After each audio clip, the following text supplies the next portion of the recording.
दिव्य उपदेश देते हुए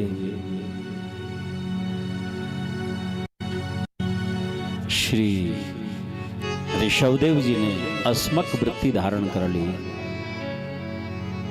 माने अब हम किसी से बात नहीं करेंगे। महापुरुषों का मौन भी उपदेश होता है, हर चेष्टा उपदेश होती है। यदि बोलें तो उनकी विशेष कृपा करुणा का ही स्वरूप होता है। भजन के प्रताप से इनका ये पांच भौतिक पार्थिव शरीर भी इतना दिव्य हो गया, चिन्मय हो गया कि इनके मलमूत्र में भी 10 योजन अर्थात 40 कोस तक सुगंध निकलती थी।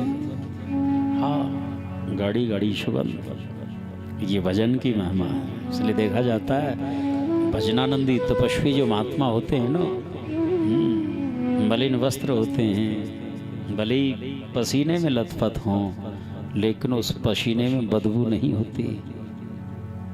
ये भजन की महिमा होती है। संसारी मनुष्य खान पान राजसिक तामसिक, देखो शरीर में यदि पसीना हो तो सहन नहीं होता।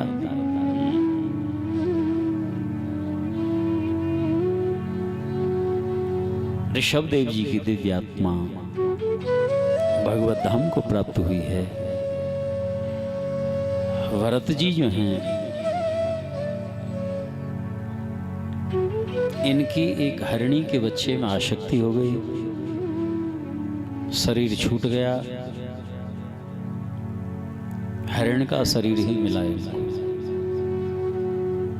इससे सिद्ध होता है मनुष्य अर्थात स्त्री पुरुष कोई भी हो,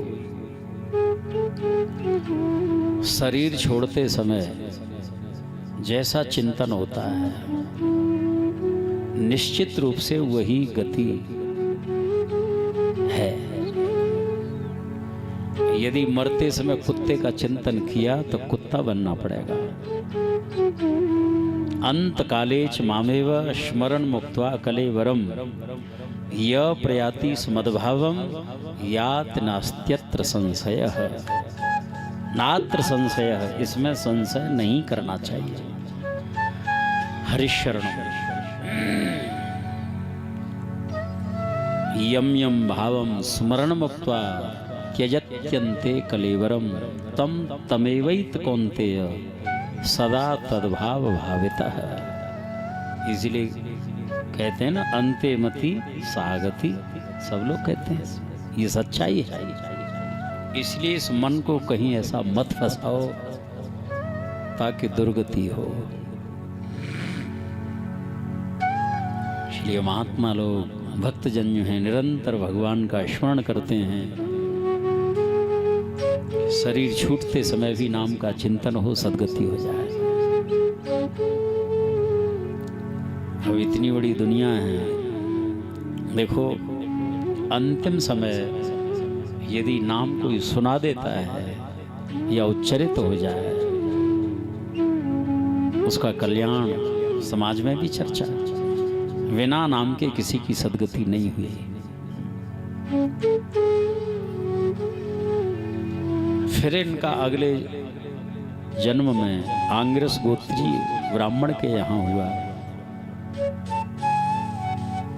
सबसे बड़े पुत्र बने, लेकिन सावधान हो गए, अब हम कहीं भी किसी भी बंधन में नहीं पड़ेंगे। संयोग से वहाँ भी नाम इनका भरत रखा, लेकिन जड़ भरत नाम से इनकी प्रसिद्धि हुई।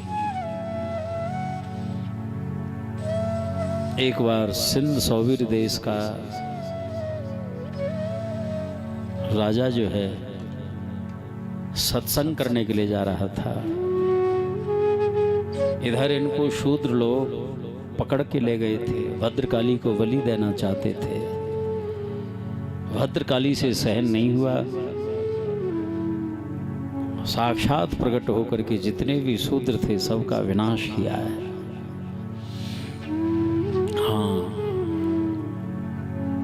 वहाँ से चले, सिंध सौवीर देश के राजा से मुलाकात हुई। उसने इनको अपनी पालकी में जोत लिया। पालकी ढो रहे हैं। साधु का, भक्त का जीवन बहुत ही सधा हुआ होता है। किसी प्रकार की कोई हिंसा न हो जाए, अपराध न हो जाए। चलते समय भी सावधानी से पैर रखते हैं, किसी जीव जंतु की हिंसा न हो जाए। पालकी डगमगा जाती। रावण राजा जो है कुछ विपरीत बातें बोलने लगा। जड़भर जी ने कहा कि राजा,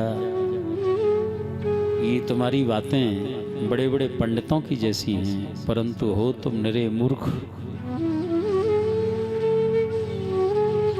आत्मा जो है न उसका जन्म होता है, न मरण होता है, न उसको शस्त्र काट सकता, पानी गीला नहीं कर सकता। तुम देहाभिमानी हो, इसलिए अपने को राजा मान बैठे हो, हमको कहार बना रखा है।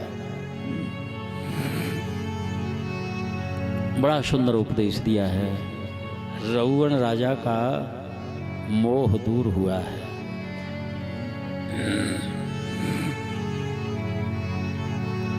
राजा का मोक्ष हो जाता है।